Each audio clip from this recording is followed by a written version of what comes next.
واحدة وخلق منها زوجها وبث منهما رجالا كثيرا ونساء واتقوا الله الذي تساءلون به والأرحام إن الله كان عليكم رقيبا يا أيها الذين آمنوا اتقوا الله وقولوا قولا سديدا يصلح لكم أعمالكم ويغفر لكم ذنوبكم ومن يطع الله ورسوله فقد فاز فوزا عظيما. أعوذ بالله من الشيطان الرجيم. بسم الله الرحمن الرحيم. يا أيها الذين آمنوا اتقوا الله حق تقاته ولا تموتن إلا وأنتم مسلمون. أعوذ بالله من الشيطان الرجيم. بسم الله الرحمن الرحيم. قال القرآن المجيد بل عجبوا أن جاءهم رسول منهم فقال الكافرون هذا شيء عجيب أئذا متنا وكنا ترابا ذلك لجرم بعيد قد علمنا ما تخطف الأرض منهم وعندنا كتاب حفيظ بل كذبوا بالحق لما جاءهم بأمر مريض أفلم ينظروا إلى السماء فوقهم كيف بنيناها وزيناها وما لها من فروج والأرض مددناها وألقينا فيها رواسي وأنبتنا فيها من كل زوج بهيج تبصرة وذكرى لكل عبد منيب. قال الله تعالى في القرآن المجيد إن الله وملائكته يصلون على النبي يا أيها الذين آمنوا صلوا عليه وسلموا تسليما. يا رب سلم وسلم على محمد وآله وصحبه أجمعين خصوصا على أفضل البشر بعد الأنبياء والتحقيق أمير المؤمنين أبي بكر الصديق وعلى الناطق بالصدق والصواب أمير المؤمنين عمر بن الخطاب وعلى كامل الحياء والإيمان أمير المؤمنين عثمان بن عفان وعلى غالب بن غالب أمير المؤمنين علي بن أبي طالب وعلى الإمامين الهمامين السعيدين الشهيدين أبي محمد الحسن وأبي عبد الله الحسين وعلى أمهما سيدة النساء فاطمة الزهراء وعلى أبنائه الشريفين المطهرين من الأبناء الحمد والعباس وعلى الستة الباقية من الأشرة المبشرات وسائر الصحابة والتابعين رضوان الله تعالى عليهم أجمعين. اللهم اغفر للعباس وولده مغفرة الله ومبارك لا تبارك الأنباء. الله في أصحابي لا تجدهم غرقا من بعدي فمن أحبهم فبحب أحبهم ومن أبغضهم فبالبغض أبغضهم وخير من يقربهم الذين يلونهم الذين يلونهم. اللهم أيد الإسلام مع انتصاره وأذل الشرك وأسراره. بارك الله لنا ولكم في القرآن العظيم ونفعنا وإياكم بالآيات والذكر الحكيم إنه تعالى جواد كريم ملك غفور رحيم.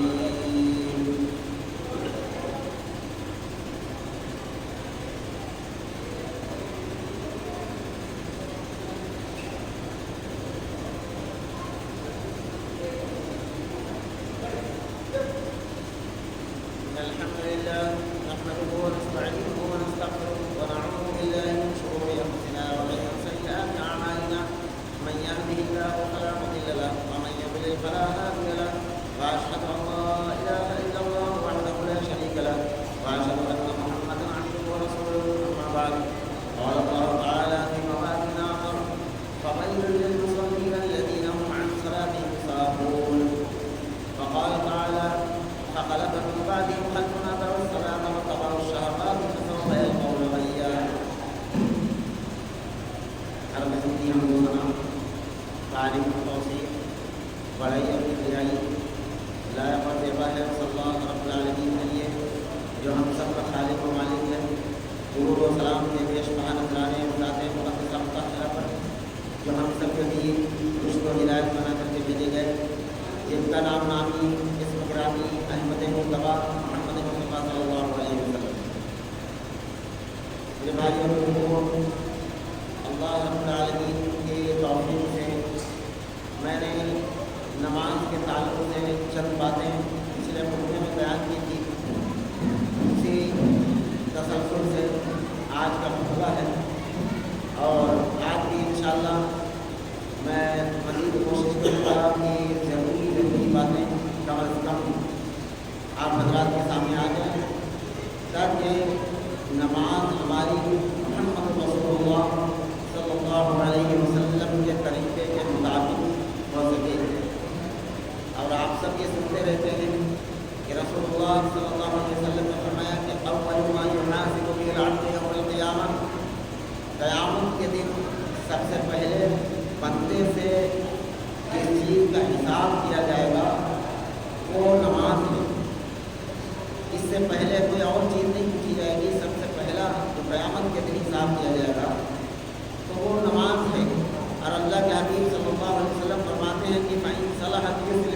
وعمله، اگر نماز صحیح نکلی، اچھی نکلی، پوری نکلی تو سارے اعمال صحیح ہیں.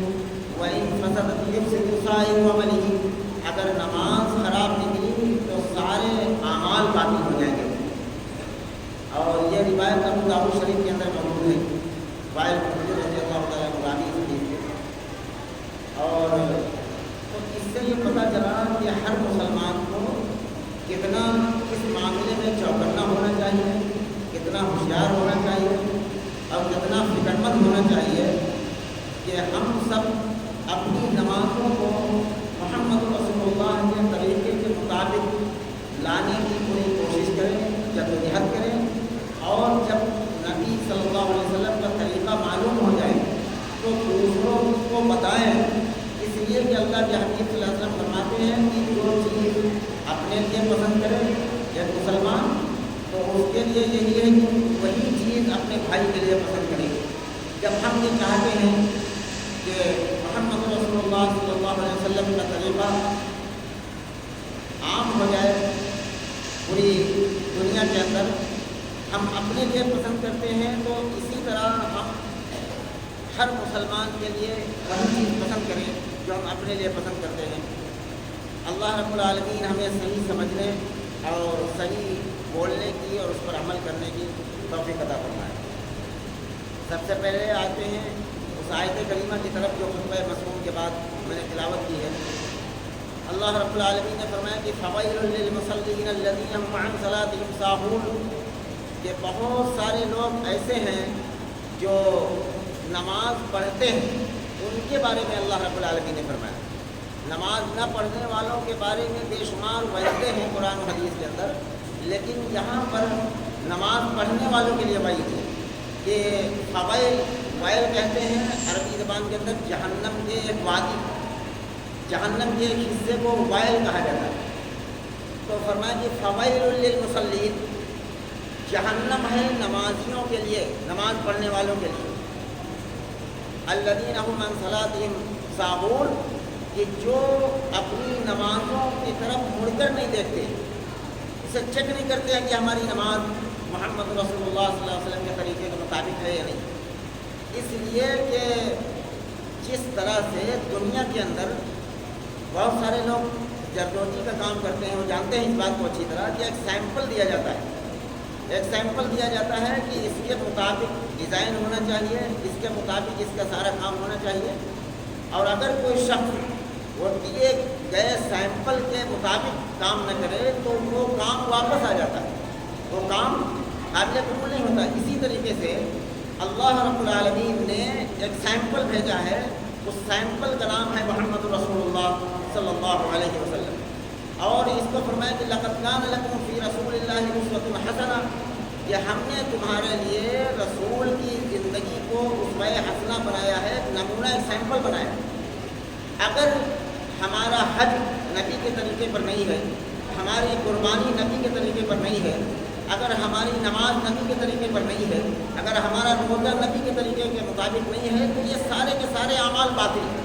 اس لیے کہ اللہ رب العالمین جس عمل کو قبول کرے گا وہ وہی عمل ہوگا جو محمد رسول اللہ صلی اللہ علیہ وسلم کے طریقے کے مطابق ہوگا. اس میں سب سے پہلے پوچھے جانے والے اعمال میں سے یہ عمل ہے نماز. نماز کو نبی کے طریقے پر لائیں گے تو انشاءاللہ سارے اعمال ہمارے نبی صلی اللہ علیہ وسلم کے طریقے کے مطابق آئیں گے. میں نے پچھلے خطبے میں کہا تھا کہ میں کوشش کروں گا کہ رسول اللہ صلی اللہ علیہ وسلم نے کس طریقے سے سکھایا میں اس گفتگو پر آ رہا ہوں. حضرت مالک بن حویرث ایک صحابی ہیں جو رسول اللہ صلی اللہ علیہ وسلم کے انتقال کے 1.5 سال پہلے ایمان لائے. یہ رسول اللہ صلی اللہ علیہ وسلم کے آخری ایام بیان کر رہے ہیں. تو مالک بن حویرث رضی اللہ تعالیٰ عنہ بیان فرماتے ہیں کہ ہم لوگ چند نوجوان رسول اللہ صلی اللہ علیہ وسلم کی خدمت میں پہنچے اور 20 راتیں ہم نے رسول اللہ صلی اللہ علیہ وسلم کے ساتھ گزاری. 1 2 نہیں 20 راتیں. کاش کہ ہمارے نوجوانوں کے اندر بھی یہ جذبہ ہو کہ ہمارے اندر دین کی جو کمی ہے ہم کسی علم والے کے پاس اپنا وقت دیں اور اپنا وقت نکال کر جائیں اس کے پاس سیکھیں. جیسے کہ مالک بن حویرث فرماتے ہیں کہ ہم چند نوجوان محمد رسول اللہ صلی اللہ علیہ وسلم کی خدمت میں حاضر ہوئے اور 20 راتیں ہم نے قیام کی. 20 راتوں تک رسول اللہ صلی اللہ علیہ وسلم کی نماز کو ہم نے دیکھا, رسول اللہ صلی اللہ علیہ وسلم کی رات کی نماز کو دیکھا, دن کی نماز کو دیکھا, تمام اعمال کو دیکھا محمد رسول اللہ صلی اللہ علیہ وسلم. اور پھر ہمارے چہروں کی طرف جب رسول اللہ صلی اللہ علیہ وسلم نے دیکھا تو آپ صلی اللہ علیہ وسلم نے یہ محسوس کیا کہ ہم اپنے گھر والوں سے ملنے کی تمنا رکھتے ہیں. نگاہ نبی, کبھی کبھی آنکھوں سے نگاہ نبی دل کی کیفیت کو جان لیتے. رسول اللہ صلی اللہ علیہ وسلم نے ہم نوجوانوں کے چہروں کو دیکھا تو یہ محسوس کیا کہ ہم لوگ اپنے گھر والوں سے ملنا چاہتے ہیں. تو آپ صلی اللہ علیہ وسلم نے فرمایا کہ تم لوگ اب واپس جاؤ, اب آپ واپس جاؤ, اپنے گھر والوں سے ملو, کیونکہ میں نے تمہارے چہروں کو دیکھ کر یہ سمجھ لیا ہے کہ تم اپنے گھر والوں سے ملنا چاہتے ہو. کیسی نفسیات کے ماہر تھے جناب محمد رسول اللہ صلی اللہ علیہ وسلم. آج تو اجتماع میں نکاح ہوتا ہے, 4 مہینے کی جماعت کے لیے بھیج دیا جاتا ہے. اس کے چہرے اس کی کیفیت کو دیکھ کر کے کوئی نے محسوس کرتا ہے کہ یہ اپنے گھر والوں سے ملنا چاہتا ہے.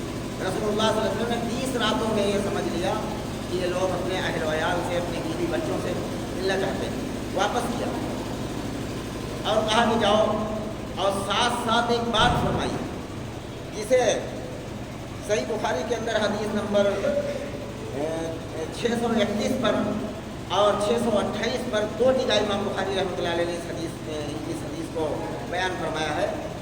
تو فرمایا کہ صلو کما رأیتمونی اصلی, نماز تم لوگ جب جا رہے ہو 20 راتوں کے بعد میری نماز کو دیکھا ہے تم نے, تو فرمایا کہ جاؤ اپنے اہل و عیال کو, اپنے گھر والوں کو بتاؤ اور نماز اسی طریقے پر پڑھنا جس طریقے سے تم لوگوں نے مجھے پڑھتا ہوا دیکھا. اب اس میں کوئی تفریق نہیں بیان فرمائی رسول اللہ صلی اللہ علیہ وسلم نے کہ عورتیں اس طریقے پر نماز پڑھیں گی, مرد اس طریقے پر نماز پڑھیں گے, کوئی اس طرح کا معاملہ نہیں بیان فرمایا. یہ لوگوں نے خواہ مخواہ کی یہ دیواریں بنائی ہیں, خواہ مخواہ کا یہ بنا دیا کہ یہ فلاں مسلک والے اس طرح پڑھتے ہیں, فلاں مسلک والے اس طرح پڑھتے ہیں, فلاں امام کے نزدیک اس طرح. یہ سب مکر فریب ہے دین کے اندر, ایسا کچھ نہیں ہے. رسول اللہ صلی اللہ علیہ وسلم نے تمام مسلمانوں کو ایک ہی بات سکھائی. جب مالک بن حویرث 20 راتوں کے بعد جانے لگے اپنے ساتھیوں کے ساتھ تو کہا صلو کما رأیتمونی اصلی, تم نماز اسی طریقے پر پڑھنا جس طریقے سے تم لوگوں نے مجھے نماز پڑھتا ہوا دیکھا. اپنے گھر والوں کو یہی نماز سکھانا, اپنی عورتوں کو بھی, اپنے بچوں کو بھی. تو پتہ یہ چلا کہ مرد عورت کی نماز میں اللہ اس کے رسول نے کوئی فرق نہیں بیان کرا. جتنے بھی فرق لوگ بیان کرتے ہیں وہ سب کے سب فریب ہیں. دین کے اندر ایسا کوئی معاملہ نہیں. جس طریقے سے مرد نماز پڑھتے ہیں اسی طریقے سے عورتیں نماز پڑھیں, دونوں کا طریقہ ایک ہی ہے, سوائے پردے میں فرق ہے.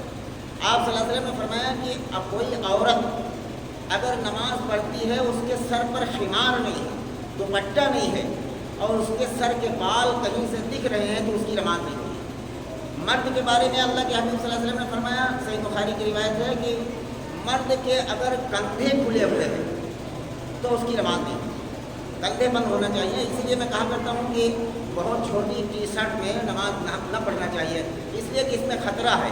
کندھا اللہ کے نبی صلی اللہ علیہ وسلم نے کہاں تک مراد لیا ہے اس کو نہیں بیان فرمایا. احتیاط اسی میں ہے کہ کم از کم اس کوہنی تک ضرور بند ہونا چاہیے, کوہنیوں تک ضرور بند ہونا چاہیے. اس سے کم پر نماز پڑھنا یہ خطرے سے کھیلنا ہے, یہ بہتر نہیں ہے. کم از کم اتنا ضرور بند ہونا چاہیے. بہت چھوٹی پنجائیں ٹی شرٹ پر نماز نہ پڑھنا چاہیے. اور یہ فرق بیان فرمایا. اور دوسری چیز یہ ہے کہ کتنے فرق لوگوں نے پیدا کر لیے کہ دیکھیے آپ صلی اللہ علیہ وسلم نے مغرب کی 2 رکعتوں میں بلند آواز سے قرأت کی, اور عشاء کی 2 رکعتوں میں بلند آواز سے قرأت کی ہے, فجر کی 2 رکعتوں میں بلند آواز سے قرأت کی ہے. اب پوری زندگی عورتیں ہر نماز کو سیدھی پڑھتی رہتی. کیا یہ نماز نبی کے طریقے پر ہے؟ اگر ہم نبی کا کلمہ پڑھتے ہیں تو اپنے گھر والوں کو, اپنے گھر کی عورتوں کو یہ باتیں سکھاؤ کہ یہ نبی کا طریقہ نہیں ہے. آپ صلی اللہ علیہ وسلم مغرب کی 2 رکعتوں میں جہری قرأت کرتے تھے. ہاں وہ البتہ الگ بات ہے کہ عورتوں کو اگر گھر میں نماز پڑھتی ہیں تو ان کو اپنے پردے کا خیال رکھنا چاہیے. عورتیں اتنی بلند آواز سے نہ پڑھیں جس سے گھر کے باہر آواز ہے, لیکن جہری کرنا سنت ہے. مغرب کی 2 رکعتوں میں الحمد اور جو قرأت جو صورتیں پڑھنا ہے اس کو کم از کم اتنی آواز میں ضرور پڑھیں اگل بغل والا سن لے. جہری کا مطلب یہ ہے کہ ظاہر ہو جائے، قراءت ظاہر ہو جائے. اسی طریقے سے عشاء میں اور فجر میں. اور دوسری چیز یہ ہے کہ جو ظہر و عصر سری نماز ہے جس میں آپ صلی اللہ علیہ وسلم اپنے دل میں قراءت کرتے تھے، تو اس کو دل میں قراءت کریں، لیکن اس میں بھی اللہ اکبر، سمیع اللہ لمن حمیدہ یا السلام علیکم ورحمۃ اللہ، جتنی بھی چیزیں ہیں ان کو آواز ہی سے کہنا پڑے گا. اتنی عورت اتنا اپنے پردے کا لحاظ کرے کہ اتنی بلند آواز نہ کرے کہ گھر کے باہر آواز آئے، لیکن نبی کے طریقے پر پڑھنا ہے. اگر نبی کے طریقے پر نماز نہیں ہے تو پھر اٹھک بیٹھک کا نام نماز نہیں. نماز نام ہے کہ اس کا ہر رکن محمد رسول اللہ صلی اللہ علیہ وسلم کے طریقے کے مطابق. یہ تو ہوا عورتوں کا معاملہ. اب آتے ہیں اس بات کی طرف، مسجد میں آ گیا آدمی، مرد یا عورتیں مسجد میں آ گئی. اب ان کو جماعت کی نماز میں کیسے کھڑا ہونا ہے. بڑی کوشش اور محنت کے بعد بعض مسجدوں میں یہ سنت زندہ ہوئی ہے، ورنہ تو آپ دیکھیں، آپ یہاں سے اٹھ کر دوسری مسجدوں میں جائیں تو آپ دیکھیں جماعت کی نماز میں لوگ ایک ایک فٹ جگہ چھوڑ کر کھڑے ہو جاتے ہیں.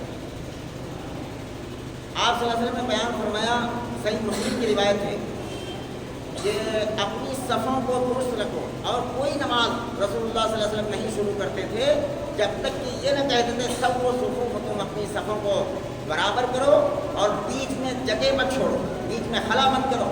اگر صفوں کو درست نہیں کرو گے تو تمہارے دلوں میں اللہ نفاق پیدا کر دے گا. اور نفاق پیدا ہوا. جن مسجدوں میں لوگ ایک ایک فٹ 8-8 انچ 10-10 انچ جگہ چھوڑ کر کھڑے ہو جاتے ہیں، وہ دیکھیے کہ ایک ساتھ پانچوں نمازیں پڑھتے ہیں لیکن بول چال نہیں آ پاتی. نفاق کیسا پیدا کیا اللہ نے؟ اللہ سچا ہے، اللہ کا نبی سچا ہے. اللہ کے نبی نے جن باتوں کو کہا وہ باتیں آیا ہو کر رہیں گی. جب آدمی نماز اس طریقے سے پڑھے گا کہ جماعت کی نماز میں جگہ چھوڑ کر پڑھے گا، اور ایک ایک آدمی کے کھڑے ہونے کی جگہ چھوڑ دیتا ہے آدمی، جماعت کی نماز ایسی کھڑی ہوتی.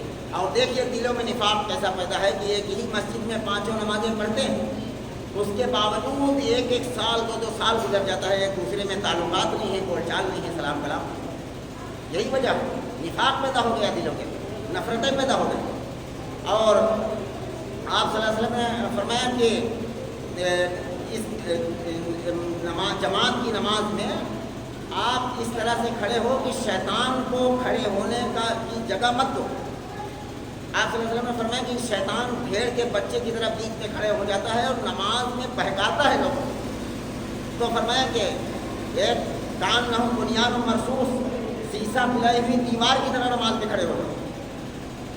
حضرت انس بن مالک رضی اللہ تعالیٰ عنہ بیان فرماتے ہیں، صحیح بخاری کی جلد نمبر 1 کے اندر حدیث نمبر 725 پر یہ روایت موجود ہے، اور 726 پر یہ ہے. نعمان بن بشیر رضی اللہ تعالیٰ عنہ راوی اس حدیث کے فرماتے ہیں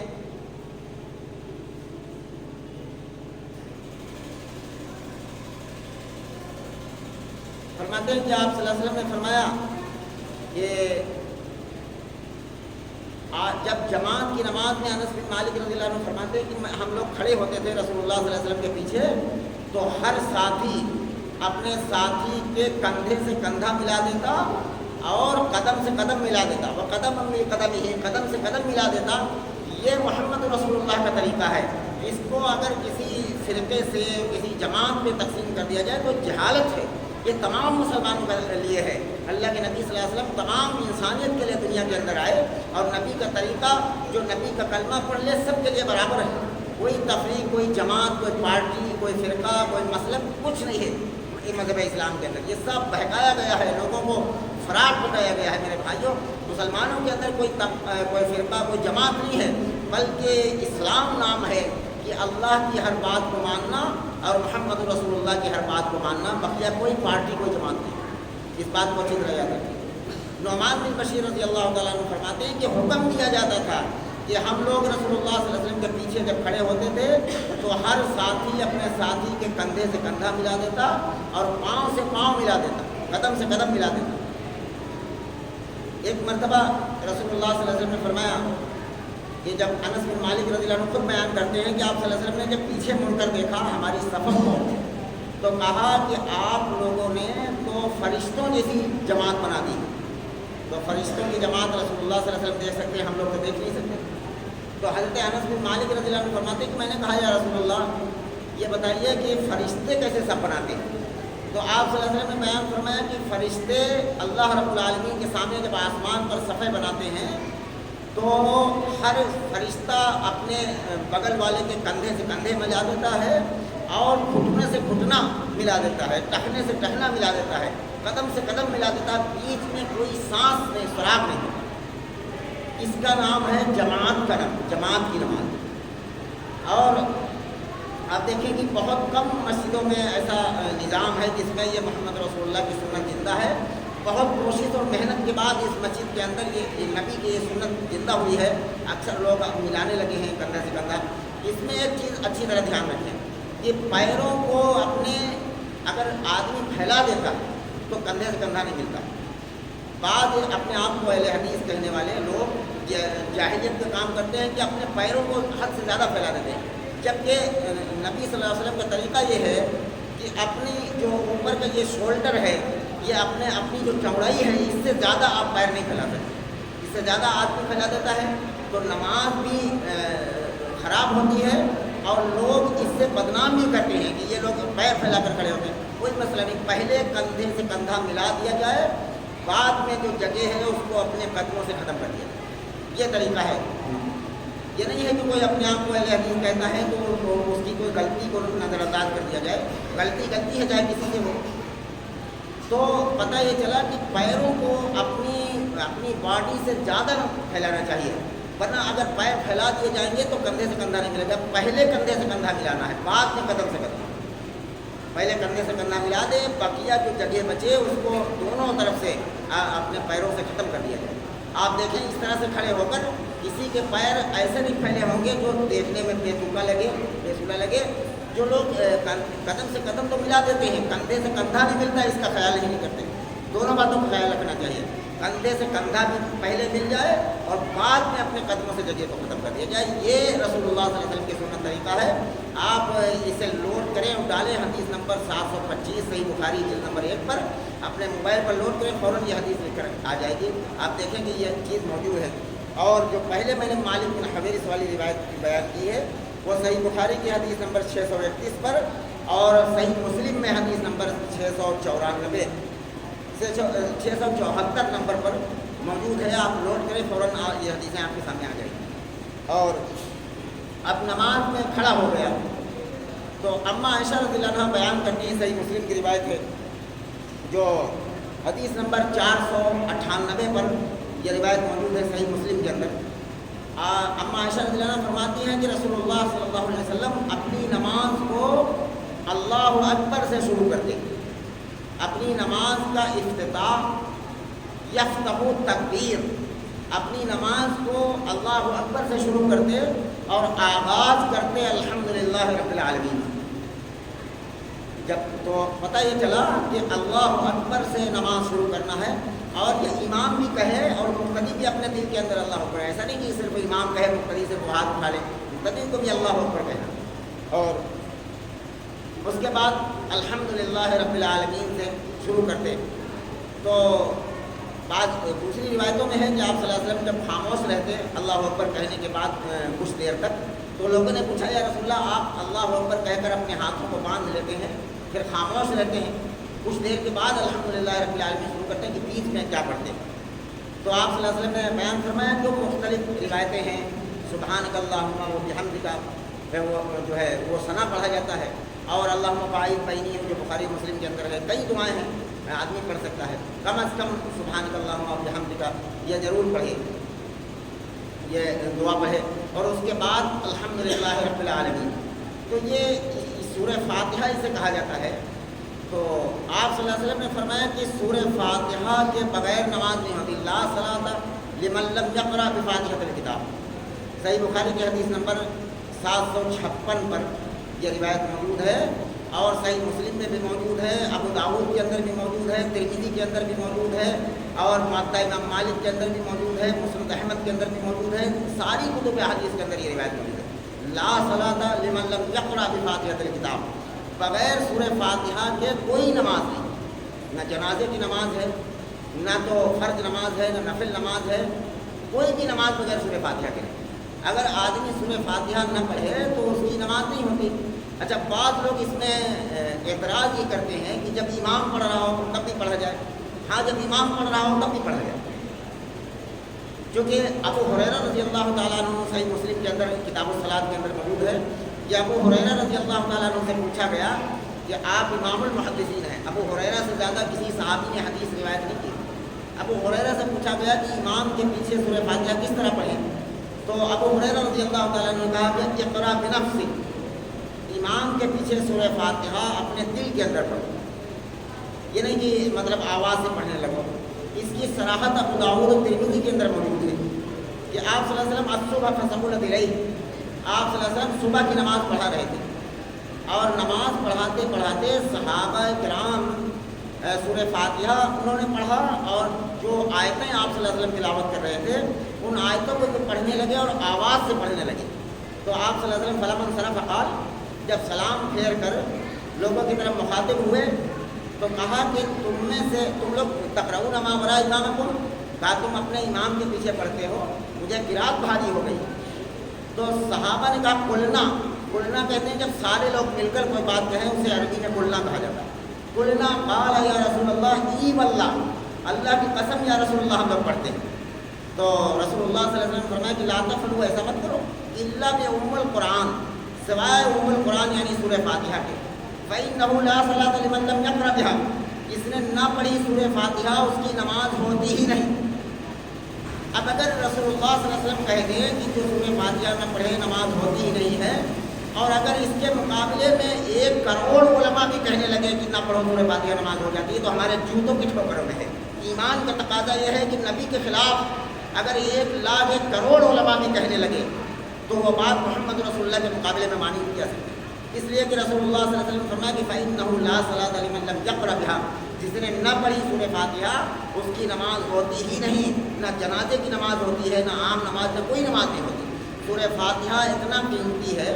اچھا، مسئلہ یہ ہے کہ جو لوگ اعتراض کرتے ہیں وہ اعتراض کے اندر سورہ اعراف کی آیت نمبر 204 پیش کرتے ہیں، وَإِذَا قُرِئَ الْقُرْآنُ فَاسْتَمِعُوا لَهُ وَأَنصِتُوا، سورہ اعراف کی آیت نمبر 204 ہے، جس میں اللہ رب العالمین نے فرمایا کہ وَإِذَا قُرِئَ الْقُرْآنُ فَاسْتَمِعُوا لَهُ وَأَنصِتُوا، جب قرآن پڑھا جائے تو کان لگا کر سنو اور چپ رہو۔ یہ آیت پیش کرتے ہیں جو لوگ منع کرتے ہیں کہ امام کے پیچھے سورہ فاتحہ نہ پڑھو، وہ یہ آیت کریمہ پیش کرتے ہیں کہ دیکھیے قرآن کے اندر حکم ہے کہ جب قرآن پڑھا جائے تو کان لگا کر سنو اور چپ رہو۔ تو اب دیکھیے جس پر قرآن اترا ہے وہ زیادہ قرآن سمجھتا ہے کہ ہم زیادہ سمجھتے ہیں۔ محمد رسول اللہ پر قرآن اترا، انہوں نے بیان فرمایا، اور سورہ ہجر کی آیت نمبر 87 پر اللہ رب العالمین نے اس کو واضح فرما دیا، وَلَقَدْ آتَيْنَاكَ سَبْعًا مِّنَ الْمَثَانِي وَالْقُرْآنِ الْعَظِيمِ، کہ ہم نے 7 آیتیں دی ہیں نبی تم کو جو بار بار دہرائی جاتی ہیں۔ سورہ فاتحہ میں 7 آیتیں، اور فرمایا کہ وَالْقُرْآنِ الْعَظِيمِ، اور قرآن عظیم عطا کیا۔ تو پتہ یہ چلا کہ یہاں قرآن پڑھنے پر خاموش رہنا، ہم لوگ بھی خاموش رہتے ہیں۔ سورہ فاتحہ کے بعد جب امام قرآن شروع کرے، کوئی آیت کوئی سورہ، تو اس پر بالکل خاموشی سے سننا، اس پر کچھ نہ پڑھنا۔ اسی کو رسول اللہ صلی اللہ علیہ وسلم نے منع فرمایا کہ لا تفعلوا، ایسا مت کرو الا بأم القرآن، سوائے ام القرآن کے۔ سورہ فاتحہ قرآن صرف نہیں ہے، سورہ فاتحہ ام القرآن۔ اور اس آیت کریمہ کے اندر جو حکم دیا جا رہا ہے وَإِذَا قُرِئَ الْقُرْآنُ، جب قرآن پڑھا جائے تو کان لگا کر سنو اور چپ رہو۔ تو ہم بھی یہی کہتے ہیں کہ جب قرآن پڑھا جائے تو کان لگا کر سنو اور چپ رہو۔ تو سورہ فاتحہ ام القرآن ہے، جب ام القرآن پڑھا جائے تو اس کو پیچھے پیچھے دہرانا چاہیے۔ اور سب سے بڑی غلطی کہیں کہیں امام بھی کرتا ہے، امام اتنی جلدی سورہ فاتحہ پڑھتا ہے کہ مقتدی پیچھے پڑھ نہیں سکتا۔ امام کو چاہیے کہ ہر آیت پر وقفہ کرے، جو نبی کا طریقہ ہے کہ ہر آیت پر سانس لے، اور جب وہ سانس لے تو دونوں کام ایک وقت میں مقتدی کرے گا۔ الحمدللہ رب العالمین جب امام کہے تو اس کو سن لے، اور جب وہ سانس لے تو الحمدللہ رب العالمین، جیسے اذان کے کلمات دہرائے جاتے ہیں۔ جب مؤذن اللہ اکبر کہتا، پھر جب سانس لیتا تو آدمی دل کے اندر اللہ اکبر کہتا، اشہد ان لا الہ الا اللہ کہتا ہے، تو جب سانس لیتا تو پھر آدمی اس کو سنتا بھی ہے اور کہتا بھی ہے اشہد ان لا الہ الا اللہ، اور کہنا سنت ہے۔ تو اسی طریقے سے سورہ فاتحہ کو دہرانا ہے امام کے پیچھے پیچھے۔ شاید یہ بات لوگوں کو، جن لوگوں کو نہیں معلوم ہوئی ہے وہ آج انشاءاللہ معلوم ہو جائے گی کہ یہ اتنی اہم چیز ہے کہ رسول اللہ صلی اللہ علیہ وسلم نے فرمایا کہ فَإِنَّهُ لَا صَلَاةَ لِمَن لَّمْ يَقْرَأْ بِهَا، جس نے نہ پڑھی سورہ فاتحہ اس کی نماز ہوتی ہی نہیں۔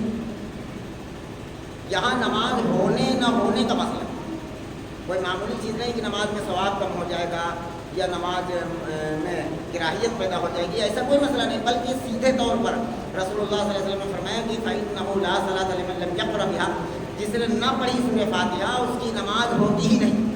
اب اگر نماز نبی کے طریقے پر پڑھنا ہے تو امام کے پیچھے سورہ فاتحہ دہرانا ہے، الحمدللہ رب العالمین کہے تو پیچھے سے الحمدللہ رب العالمین دل کے اندر کہو، اور الرحمن الرحیم کہے تو الرحمن الرحیم دل کے اندر کہو، اس کے بغیر نماز نہیں ہوتی۔ اور دوسرا مسئلہ اس حدیث سے یہ معلوم ہوا کہ رسول اللہ صلی اللہ علیہ وسلم فَلَمَّا انصَرَفَ قَالَ، جب سلام پھیرتے تھے تو رسول اللہ صلی اللہ علیہ وسلم منقطعوں کی طرف رخ کر لیتے تھے۔ تو اس میں فرمایا کہ جب آپ صلی اللہ علیہ وسلم پھرے قبلے کے رخ سے منقطعوں کی طرف رخ کیا اور کہا کہ تقرؤون ما وراء امامکم، کا تم لوگ اپنے امام کے پیچھے پڑھتے ہو، تو لوگوں کی طرف رخ کر کے کہا ہر امام کے لیے یہ سنت ہے کہ جب سلام پھیرے تو اپنا رخ منقطعوں کی طرف کریے۔ یہ سنت بھی الحمدللہ زندہ ہو رہی ہے دھیرے دھیرے، جس لوگوں کی سمجھ میں آ رہا ہے، لوگوں تک بات پہنچ رہی ہے، سنت بھی زندہ ہو رہی، لوگ سلام کرنے کے بعد منقطع کی طرف پھرتے ہیں۔ اور آئندہ انشاءاللہ مزید تفصیلات نماز میں جو غلطیاں عام طور پر ہوتی رہتی ہیں، وہ اس میں ایک ٹکڑا رہ گیا اس حدیث کے اندر، میں اس کو بیان کر دیتا ہوں۔ اماں عائشہ رضی اللہ عنہا فرماتی ہیں کہ رسول اللہ صلی اللہ علیہ وسلم نماز کو اللہ اکبر سے شروع کرتے، آغاز کرتے اور افتتاح کرتے اور آغاز کرتے الحمدللہ رب العالمین، اس کے بغیر آپ صلی اللہ علیہ وسلم نماز کبھی نہیں پڑھتے تھے، سورہ فاتحہ کے بغیر تو کوئی نماز ہوتی ہی نہیں۔ اور اسی حدیث کے اندر یہ الفاظ موجود ہیں کہ آپ صلی اللہ علیہ وسلم نے فرمایا کہ تم میں سے جو شخص نماز کے پڑھنے کا ارادہ کرے تو اچھی طرح سے وضو کرے اور پورے اطمینان کے ساتھ کھڑا ہو جائے، پھر جب رکوع کرے تو اماں عائشہ رضی اللہ عنہا فرماتی ہیں کہ نبی صلی اللہ علیہ وسلم نے فرمایا کہ رکوع کرے تو اپنے سر کا بیلنس برابر رکھے، نہ تو کمر سے سر اونچا ہو اور نہ تو کمر سے سر نیچا ہو، بالکل برابر رہے۔ اور نسائی شریف کے اندر ایک حدیث موجود ہے جس میں رسول اللہ صلی اللہ علیہ وسلم نے فرمایا کہ جس نے رکوع کے اندر اپنی کمر کو سیدھی نہیں کیا اس کی نماز ہوتی نہیں۔ اور اس سے پہلے کی دو چیزیں میں بیان کرتا تھا، کیونکہ وقت کم ہے، اب آگے بڑھنے سے بہتر ہے کہ اس سے پہلے کی دو تین چیزیں وہ آپ کے سامنے رکھوں۔ آپ صلی اللہ علیہ وسلم نے فرمایا کہ لا وضوء لمن لم یذکر اسم اللہ، کہ جو شخص وضو کرتے وقت بسم اللہ نہ پڑھے اس کا وضو ہوتا نہیں۔ تو بسم اللہ پڑھنے کو ضروری سمجھیں، ضروری سمجھ کر اس کو بسم اللہ پڑھیں۔